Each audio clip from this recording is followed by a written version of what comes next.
Alrighty, hello everybody, and welcome to the Ramblings of a Madman podcast. You guys just listened to Opulence by I Met a Yeti. Speaking of which, we have some very special guests here today. I'm gonna place my trap card face down and end my turn, and we're gonna go ahead and introduce everybody. You guys are all muted still, by the way, just so you all know. Oh, whoops. Sorry about that. We have Daisy Chamberlin, Anthony Gonzalez, and Louis Wancel. How are you guys doing? Good. How are you? My Hey, camera thanks keeps for having falling. us. I'm sorry. All right, so why don't you guys tell us if you want to take turns or speak all over each other? It doesn't matter.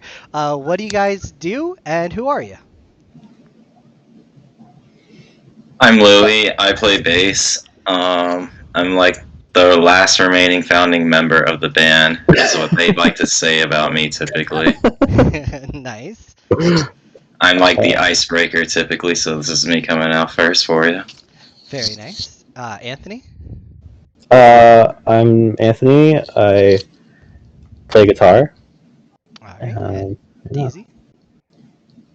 I'm Daisy, and I sing for I Met a Yeti. Awesome. Yeah.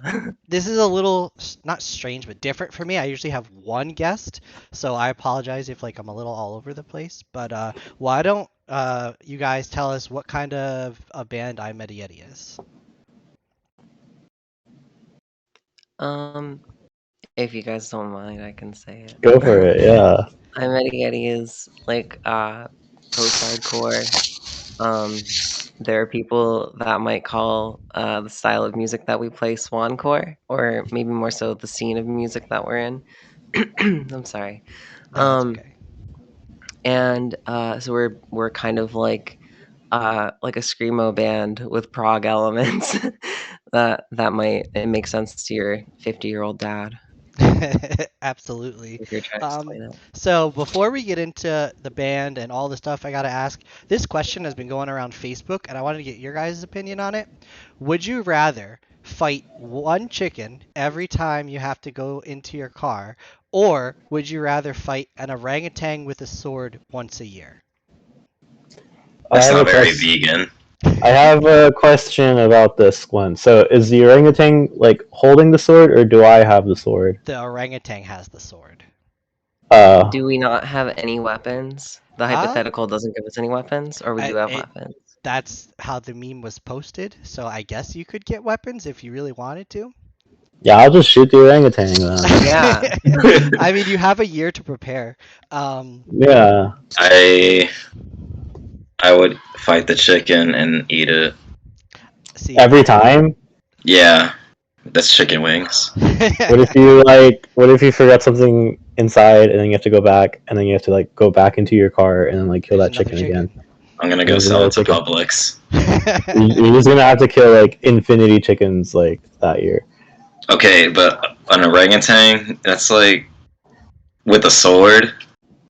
That's kind of a orangutan without a sword. I think is scary enough. Did you guys hear? I'm saying about the story where the lady had the monkey and it ripped her friend's face off or something like that. Yeah, wasn't that in a Suicide Silence song? Yeah. I think we're also forgetting that the sword is a spoil of victory. I'm gonna have so many swords after a few years if I just keep shooting these orangutans. Plus you get a year to prepare. Yeah. There's just so much this hypothetical leaves to the imagination. I'm thinking about some kind of orangutan with some Kung Fu Panda kind of shit going on. Right. But do we know when we're gonna fight the orangutan? Yeah, because where do we fight the orangutan? So it's not like it could creep up on us in our sleep or something, right? That would totally change the hypothetical, I think. Well, it means same time every year. Yeah. Prepare for it. Yeah. I just thought that was a really cool question to ask because a lot of people are torn over the chicken and the orangutan, and then there's all these memes about there's the orangutan with the sword and he's like, oh, I'll help you fight the chicken, and then it's oh, the orangutan learning dark magic, waiting for my next battle. I don't know. I thought it was pretty cool. So why don't you guys tell us about how I Met a Yeti came to be?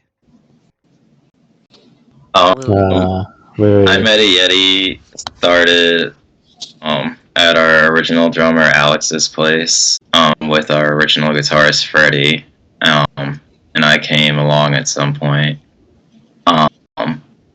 We were a 4-piece to start. Along the way came Daisy and Anthony or Tony, and we put out what I Can Still See You with that lineup.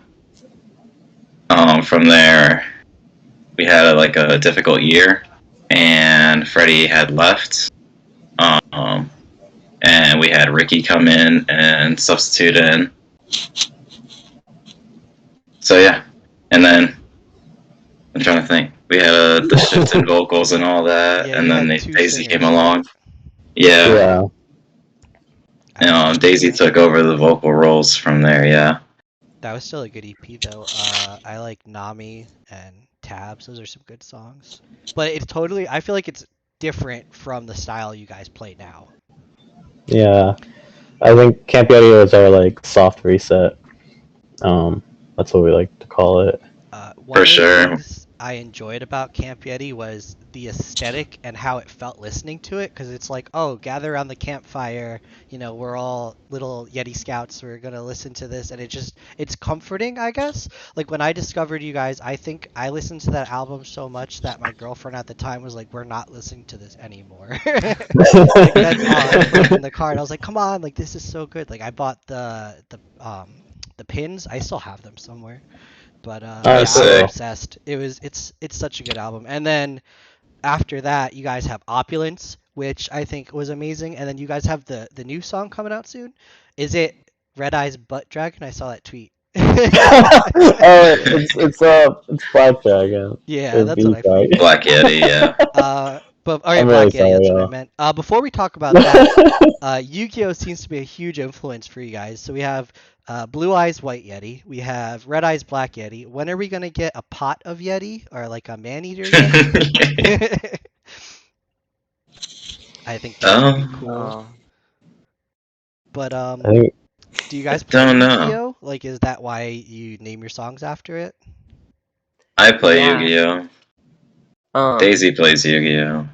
I got really into Yu-Gi-Oh like right before we wrote Camp Yeti. Duel Links got me like back into it, and I still play a lot of Yu-Gi-Oh. I probably play a lot more now. But I was getting back into it, and I was trying to like find like a way to get into it that like would like trigger like some level of nostalgia for me. So like at the time Blue Eyes was like still a semi-viable deck. Right. So I like built a Blue Eyes deck, and I remember like this was like in 2018. It was like pretty early into writing. I just pitched a bunch of song names to everybody when we were like eating Taco Bell together, and I like didn't think they would let me have that name, like Blue Eyes White Yeti. I like thought everyone was gonna reject it, but they they let me name their fucking song that. So that was really nice of them. Thank you guys.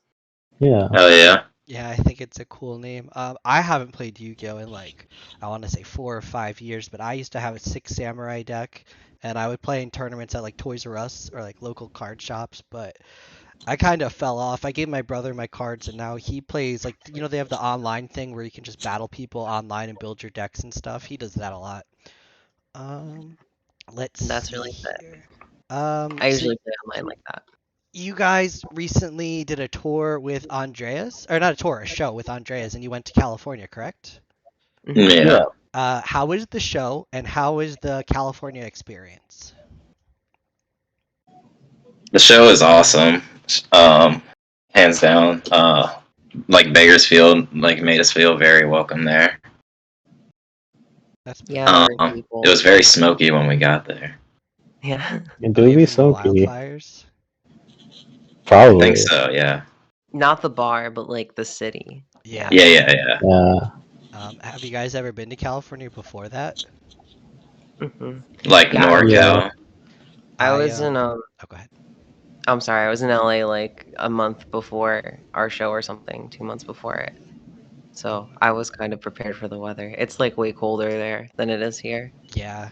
I went to San Francisco 2009, 2010. I think I was like 17 years old. I was ranked 25 in the world at guitar, or in the US, excuse me, in Guitar Hero 2. Like I could play an expert without looking at the screen and stuff. And I went to play a tournament, and they paid for my flight, they paid for my food, but I got fourth place. So first place got like $10,000. Second place got like $5,000. Third place was 1,000. I got a T-shirt.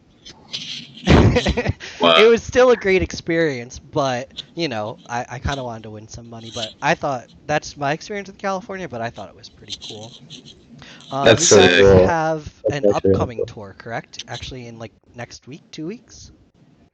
No. Oh, yeah, It's that's in super. like 3 weeks. Yeah, we were going on like a mini like weekend. We're going on a weekender in Can you just tell me Florida with what's not on the Happy weekend? Hour and Very cool. Lilac Kings.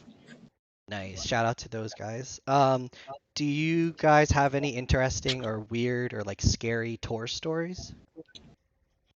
Kinda. Yeah. Anything you can share? I don't want to be the one to talk about this scary one. Is the we got on our first tour, we got stuck in Louisiana. Our tire got stuck in the mud for like 3 hours, and we had to we tried everything to get it out, and then we just had to give up and call AAA, and that was not fun because we were very late to our show. We were like 4 hours late, I think, Ouch. in Atlanta. But everyone was like very accommodating of us there. It was really nice. We played with Coletta at that show, and Cascade and Help Computer, and they were all very nice to us and let us like use or no, that was another band that let us use their drum kit, but I don't remember that band's name. Oops. There was that kind of sucked. And then we went on tour in January of 2020, before right before COVID, and our van got broken into, and our guitarist had their stuff stolen, so that was tragic, very sad. Yeah. Um, that sucked. I That's a little noticed traumatizing. when people started touring again, a lot of people got their stuff broken into. Like you guys, Adventurer, who else? I Oh, we remember didn't. seeing Yeah, a no, bunch of she.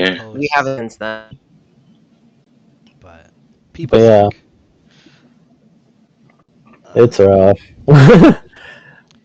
so, what are some of your guys' musical influences, like for the band or just in general? uh, Lou, you go first. Um, my personal influences would be like Every Time I Die for sure. That's like one of my favorite bands. Did you hear the Um, new album? yeah, I Very literally had good. just been on repeat with that today. I love it. The one that has Josh Scogan from '68 on it. That song is a fucking banger. Um, what Prince Daddy and the Hyena. That's one of my favorite bands right now as well. Um, for the band as a whole, like what like I listen to and I'm always trying to like bring to like our sound is like a big influence of like Title Fight and Circus Survive. You gotta love Anthony Green. He's just such a great guy. Yeah, for sure. I love like everything about those two bands and their sound. A really big one for me is Turnstile as well. I've been in love with Nice. everything they've been doing. Very cool. What about you other guys? Don't all Uh, jump at once. I'd say two of my biggest influence would be like the Fall of Troy and Pierce the Veil. Probably two of my favorite bands. Um, Nice. and this other band called Teen Suicide. Those are possibly like my three most influential and like favorite artists. Very cool. Daisy? Um, I feel like what's influenced like Yeti specifically, has probably been I definitely like of like vocalists in the scene. I like listen to a lot of Kurt's stuff, so like pretty much anything he's on. I think about him as a vocalist a lot. I like admire him and Andy. from Makari. His vocals, I admire them a lot, along with trying to think. Oh, recently, with some of the new songs, this is a smaller band, but I've been listening to a band called What Haunts You, and I admire what their singer does with his voice. So I try to like find ways to emulate the what I like about his voice the most in the way that I write our new music. Very cool. Speaking of new music, you guys let me listen to Red Eyes Black Yeti early, and it's incredible. It's heavy. The lyrics are amazing. It's such a good song. Is that like a preview of what's to come for the next album? Is there going to be a next album? There's gonna be like 5 or 6 songs. Okay, that's pretty We're cool. still figuring that out. There's gonna be more music to come, but it's I can't say it's I feel like a lot of the songs are they're kind of like their own thing. They fit well together though, but I think you could expect more sounds from us. Nice. Yeah, like I felt like for Camp Yeti, the songs went together, but each song was its own thing, its own feeling. Like even though they're all different, they still are very cohesive in the structure that you listen to them in. Yeah, I possibly expect more of that instead of more of like the same song. Nice. And when can everyone else listen to Red Eyes Black Yeti? November 12th, November right? 12th. Yeah. November 12th. Yep. It's on Bandcamp for $1 if you guys go check out I Met a Yeti on Bandcamp. Just one single dollar and you'll get it when it comes out. Yeah. So what's the writing process from idea to finished song? How does it go with you guys? Um, Tony. Yeah, it's like it's pretty collaborative these days. Whoever really has an idea will send something in, and um, normally it's either like me and Devin come up with something, and then we like structure a song out, and then we send it to the rest of the band. Or Ricky will write out an entire song in MIDI piano, or like just like a really bad guitar demo, and he'll be like, "Here you go," and then we just kind of like work with that. It changes. It's been changing a lot, and so, um, but it normally usually comes mostly from one or two people, and then like everyone else just writes their own parts, and then we like work it out. That's really cool. Daisy, how does writing lyrics go for you? Like, do you just listen to the music and like write stuff down, or do you have some stuff written down before? Because your lyrics are really deep. Like, I'm not gonna say like big words, but like you used vocabulary and language that a lot of people don't really tend to use, and I feel like your lyrics can sometimes be cryptic or like telling a story in a different way. I don't know how to describe it, but like, how does that process go for you? Yeah. Yeah, that's been an issue, but that's what I like. That's what I've liked to do more recently with my lyrics. Um, the so for the CP, it's been like way more so that way, where it's been like I kind of come up with like a through line or like like sort of like a statement that the song is supposed to say, and I try to. It depends on. It kind of depends on the song, but like I try to like write stuff down like on a notebook, like on notebook paper, and just like say like here's the main idea, and like here's like a metaphor that like parallels that, and then like I like the metaphor that I write is like somewhat its own thesis statement, I guess, or not thesis, but like through line Yeah, I get for what the you're lyric. saying. And I try to write like another metaphor for that metaphor. And so then I have like these three things to work with, and I kind of like pick and choose like where I go from there. Like sometimes I like the last one the most. Sometimes there's like a little bit of one or two of them like in like one single song. Um I like have been trying to do that, and I just really want it to feel like there is something like more like a reason to care about the lyrics and like a reason to interpret the lyrics, like for yourself, rather than just like I like just find a lot of like joy in like kind of like music that goes a little further than just like telling you what it's trying to say, and like lets you kind of like find more meaning inside of it than just like a straightforward idea, I guess. Yeah, I really appreciate that because like a lot of bands are just like I'm sad, or like I love this girl or something. Your lyrics are like more you got to figure it out, and I really like the lyrics and when you listen to like any song, and so that's like a really cool concept of how like it's not just straightforward. It's more like you have to think about what it's actually saying. Yeah, thank you. I think Camp Yeti, I kind of got a lot of that other style out of my system.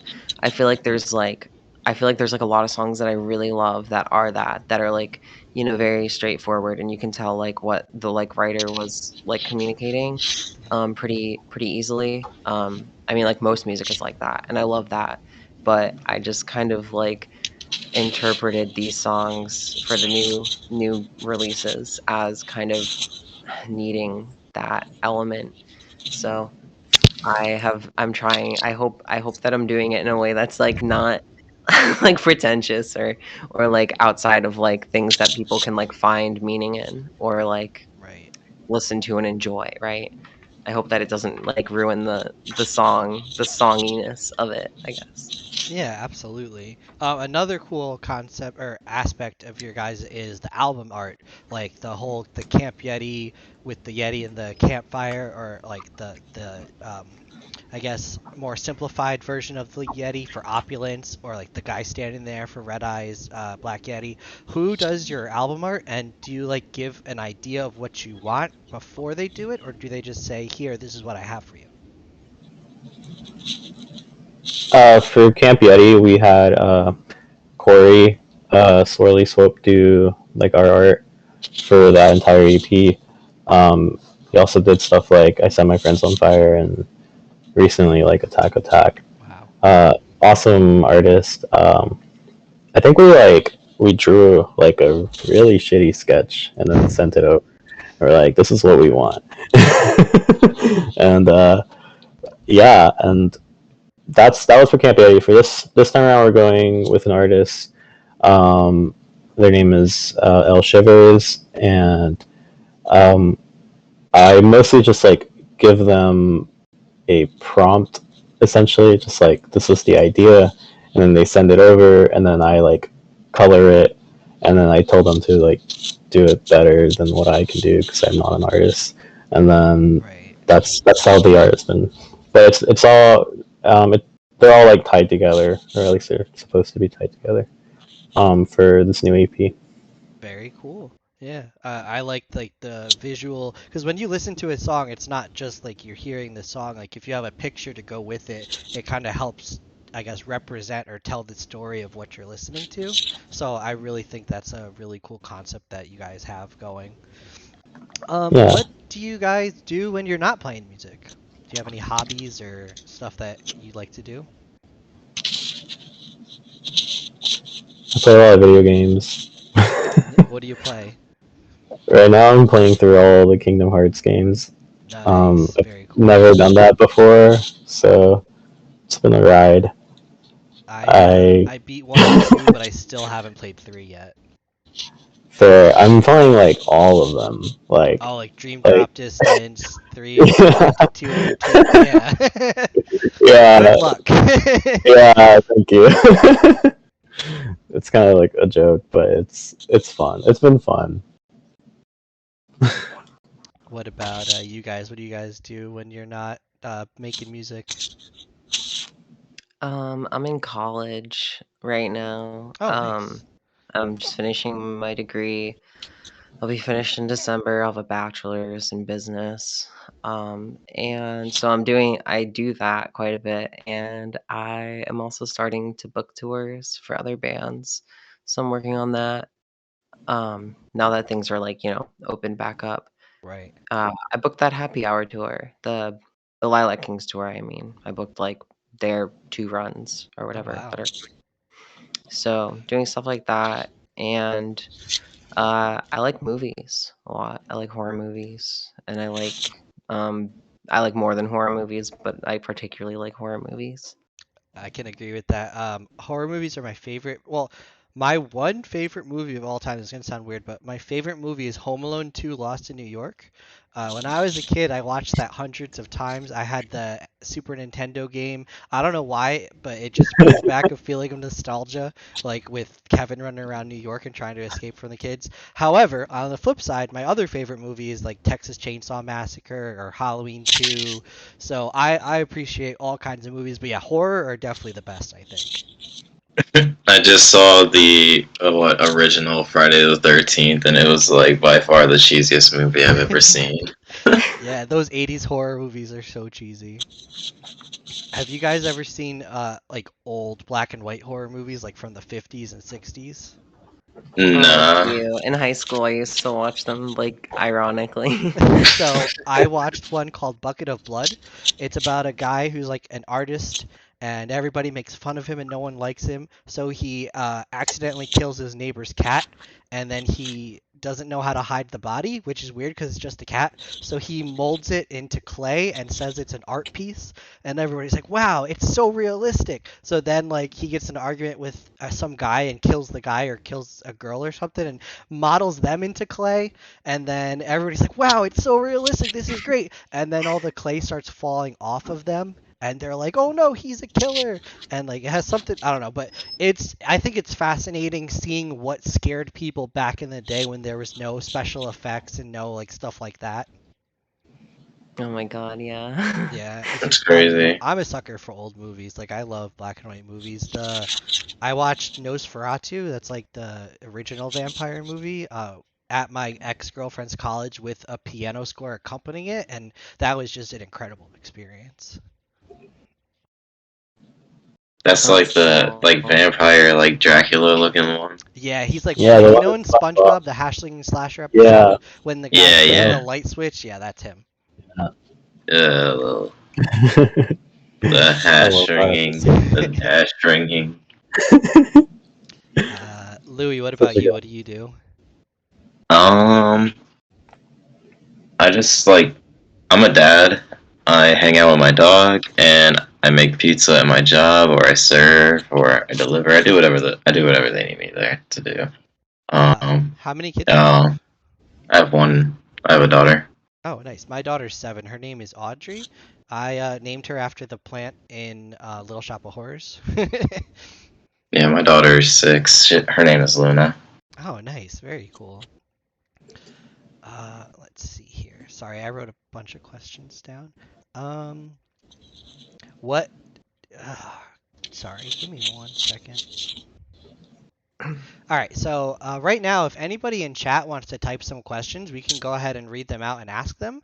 In the meantime, while we're waiting for that, do any of you guys have any questions for me? I like to ask the guests if they want to ask me anything. If not, it's okay. What song was our first song that you heard? Ooh, okay. The first song I heard by you guys was Honeybee. And from there, I was instantly hooked. That's probably my favorite song that I've heard of you guys. Someone in Swan Posting was like, check this out. And I just, yeah. So I hate Swan Posting and I love it because there's so much drama, but I can discover so much music in it at the same time. But yeah, so then I went to your Bandcamp and I just constantly played it on repeat so much that Bandcamp was like, you need to buy this. You can't listen to it anymore for free. And so I did, and then I downloaded it on my phone, and then I bought the pins, and I had someone draw up the Yeti for me to get a tattoo. I'm planning to get it right here on my arm. Oh, wow. It's a little weird, but I really like the Camp Yeti look, like the hat and the eyes and everything. I think it would make a really cool tattoo. That's so sick. Thank you. Of our album. That's wild. That's so cool. Wow. Yeah. I'm not Let us trying to know be when you that get guy like, that. oh, I'm a simp, I love you guys. But like, you guys, I don't know, your music, I was going through a rough time. Like, I am separated from my ex-wife for 2 years now. We're still in the process of divorce, but right when her and I split was when I discovered Yeti, and it helped me get through like the depression and like a tough time. Like, I was drinking a lot. I was, not doing what I was supposed to do, but your music was so comforting. It helped me get out of that and get to be like, I don't know, a stronger person, I guess. Word. That's cool. Yeah, I'm really glad. Nice. Thank you for that sentiment. Oh, thank you guys. Give me 1 second. It's hot. I want to turn on my fan. Yeah, you're good. This is water, by the way. Yeah, I noticed. It's like bougie ass water. It's like kind of garbage. It's not good. It's from Tampa. It's My friend is Tampa sponsored by sparkling them. water.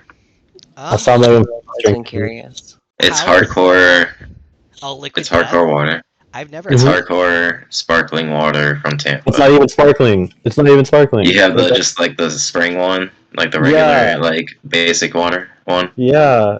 It's like no bueno. 2 out of 10. All right, so pizza, tacos, or burgers? I work in a uh, pizzeria, but it's always gonna be tacos. yeah, I'd say tacos. And Tacos. then, can we do a tier list? Yeah, we can do a tier list. Tacos, pizza, burger. I'm Tacos. this exact same. Same. I'd have to agree. I feel like because I'm in New York, pizza's different than other places.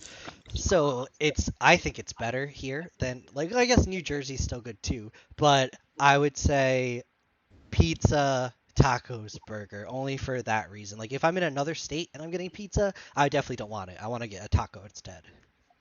Well, all my family's in Queens, and I went to New York like too many times in my life, and um, I love pizza. California's pizza is not as good as New York. I can say that, um, True. without a doubt. Have you ever had California Pizza Kitchen, CPK? Hell no, Yeah, it's garbage. It's I in would New never. York, but it's California. It's pretty much just like really shitty frozen pizza, but it's not frozen. It's like fresh made. I don't know how they do it. Yeah, well, there's like a mall around here that has it, and I've never once in my life stepped foot in that place. I've gone once. I always go to the hole in the wall pizza places. Have you guys seen Squid Game yet? Yes, Yeah, I just watched Yeah. it. Thoughts? What do you Uh, guys think of it? I liked it a lot. Me I too. liked it more than I think I think I don't know. I feel like a lot of people like don't like oh, I don't want to say it. I don't want to spoil people. But I think people don't I like mean, the wait, hold on. twist. I think that it's been long enough that if they haven't No. seen it, No, there's no No, way. it's I just not. watched Nah, it. I I don't literally think just so. finished it the other day, yeah. oh. I think it's got to be like what the next year before it's too late. The final twist, and I won't say what it is. I think a lot of people didn't like it because they didn't expect it, and it changed the way they viewed other things. But I knew that was gonna happen from episode one, and because I expected it, I Mm. it didn't interfere with the way that I saw some other things, so it didn't really bug me, I guess. See, I didn't see that coming, and it bugged me, and I was hurt on a physical level. Oh no. Yeah, I was like, this is gonna happen. Literally, I knew it. I love asking people when they first start the show, like, what do you think is gonna happen? And then I'm just like always over analyzing like how they're thinking about it. So I have a theory, but it's a little bit of a spoiler, but I'm gonna say it. If anybody's listening, you haven't seen Squid Game, just mute for like a minute or two. But I really want to discuss this with you guys because I haven't talked to anybody about it yet, and I was just thinking about it last night, and I was just like, holy crap! All right, so when the old man pees himself, and the main character Sangwoo gives him his jacket to wrap around himself, right? Yeah, And then the old man in turn gives his jacket to Sangwoo to wear, right? yeah. He's like, oh, you need this, but you don't really need it. I think that was him picking the main character to win by giving the jacket to show the other people that like he I don't know how to explain it, but like because he was wearing the number 1 jacket, it kind of singled him out to show like, oh, this is who the old man wants, and not just. Do you know what I mean? Like, does that make any sense? Yeah, it's definitely good symbolism, even if it's like that's not exactly the intention. I It's think like that would take there's away something fairness of the there. game, and that takes away the whole point of the game. But at the same time, the old man was playing the game, and you know what happened with that. Yeah, fairness was I want to already talk being about this old man. compromised. The one thing I didn't understand is why did he dye his hair pink at the end? I still don't get that. I don't know what kind of symbolism that was. There was still like a lot of symbolism I feel like going on in the show that I didn't understand. Yeah. I think it was like about like economic agency, like just because like the whole show is about these characters that are like strangled by debt into like not having agency and like being like controlled by like the whims of a system that they have no power in. But like he like I think it's like really important that like he didn't like follow down that path that the past winners have Right. like followed down.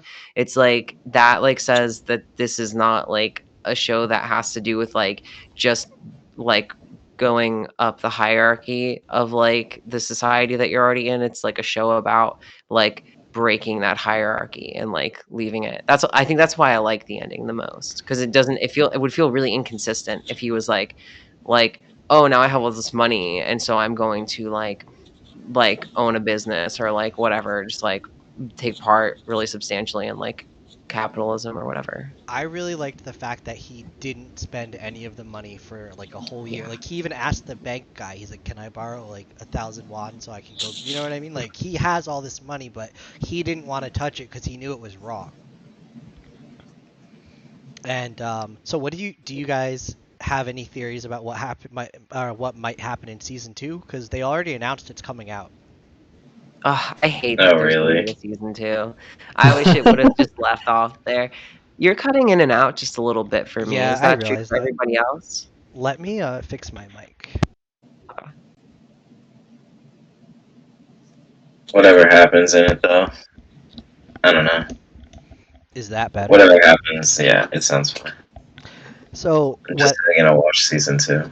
My theory is that because they're watching him, because you know how they said, get on that plane. Like they know he's going to do that. They're keeping close track on him. I think he's gonna do something to get back to where they are. He's gonna be forced to play the game, but instead of playing for money, they're gonna take his daughter and force him to play for her. That's what I think is gonna happen. Damn.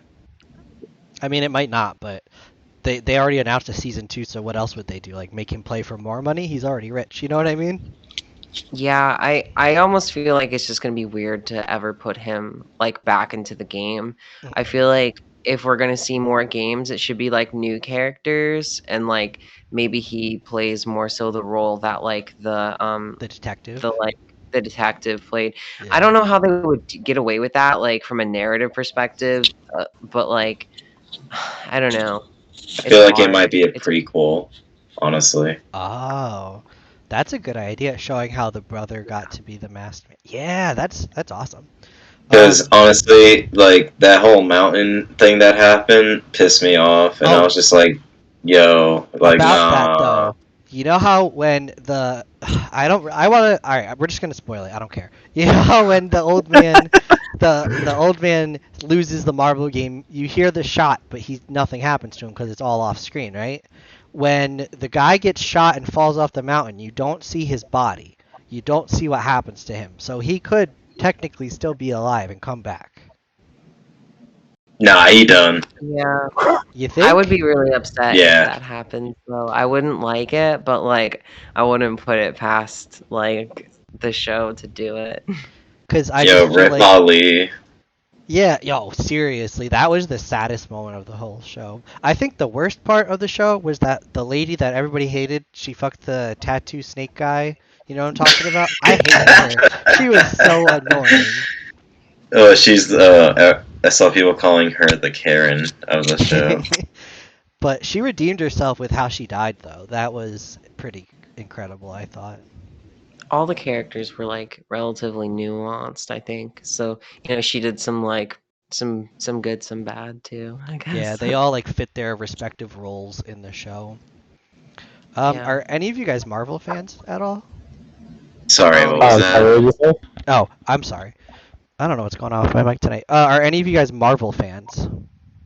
Oh, yeah. My girlfriend got me into all the Marvel movies in the past like 2 years. Yeah. Are you guys excited for Eternals? Are you going to see that? See, I didn't even hear about that. Isn't that, Really? yeah, it's crazy. I literally just found out about it like a week ago.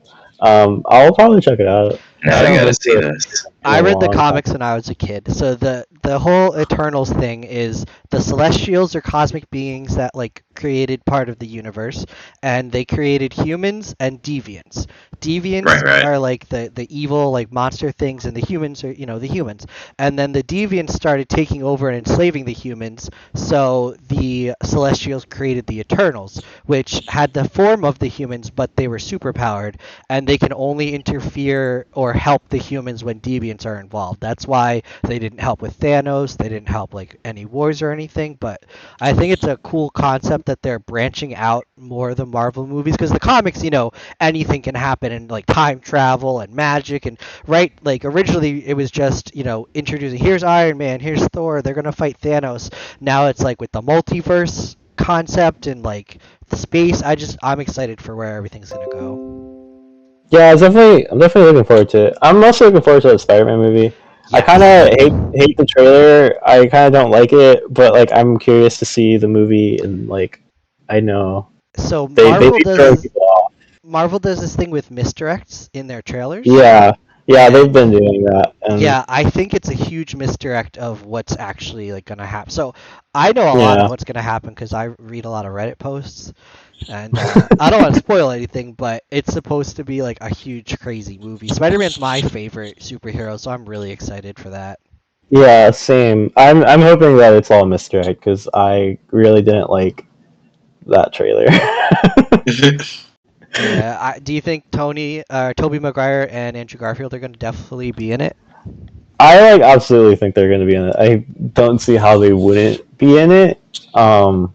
It would be very disappointing if they weren't. Yeah. Yeah. They've been talking about it for so long that it's like they like have to be in this film. Also, like all of their enemies are in it, in the trailer. So I don't know if you saw. There's Doc Ock, Green Goblin, Electro, Sandman, the Lizard, and then people think the last villain's either like the Vulture breaking out of prison or the Rhino from the end of Amazing Spider-Man 2. Yeah.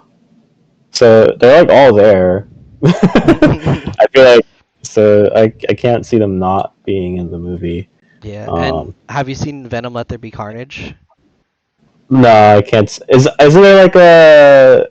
I know there's like an end thing. Do you mind? Yeah, someone spoiled it for me. Yeah, go for it. But I don't really know what happens. So at the end, Venom and Eddie Brock are in hiding, and Venom says to Eddie, "Oh, across however many multiverses, we have a hive mind of knowledge. I can show you." And then he's trying to he's like, "Your puny little brain couldn't handle it," or something. Then all of a sudden, Venom's like, "What's going on?" And everything starts shifting. And in the Spider-Man No Way Home trailer where Doctor Strange breaks the spell and there's all those lights and colors. Yeah. That same thing happens to Venom, and he gets transported to a different hotel room. And on the screen, you see Tom Holland, and they're like, "Spider-Man is Peter Parker." And then Venom walks up to the screen, he goes, "Oh, that guy," and he licks the screen. So Venom is now going to be in the Marvel Cinematic Universe, but I don't think they should include him into the movie because it would be too much. That would be a lot. Yeah. It would literally be so much. I think he's going to be a post-credit scene. I would hope so, but I mean, go for it. And this sounds like a 3-hour movie. This sounds like the end game of like Spider-Man. You know what I mean? Like, it's I don't know. 2 hours and 39 minutes they say so far for the runtime. Oh, yeah, it's the longest Marvel movie yet. And then you have. How long was that? Okay. Or how long was Infinity War? Wasn't that like 3 hours? Yeah, it was like 2 hours and 20 minutes or something like that. Oh. I liked Infinity War more than Endgame. I agree. I liked Endgame a lot when it came out, just because, I don't know. It was definitely like it's just a bunch of fan service, and I kind of wanted that. Yeah. So, like where everybody's coming through the portals at the end. Yeah. I thought that was pretty cool. And then, have you heard anything about Doctor Strange Multiverse of Madness?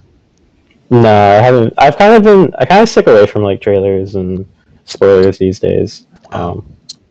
Just so I can like go into theater and be like, I won't say wow. anything then, but it's gonna be cool. Fair enough. Very cool. Well, did you guys have anything else you wanted to talk about, or any questions for me? Because if not, we can go ahead and wrap things up here.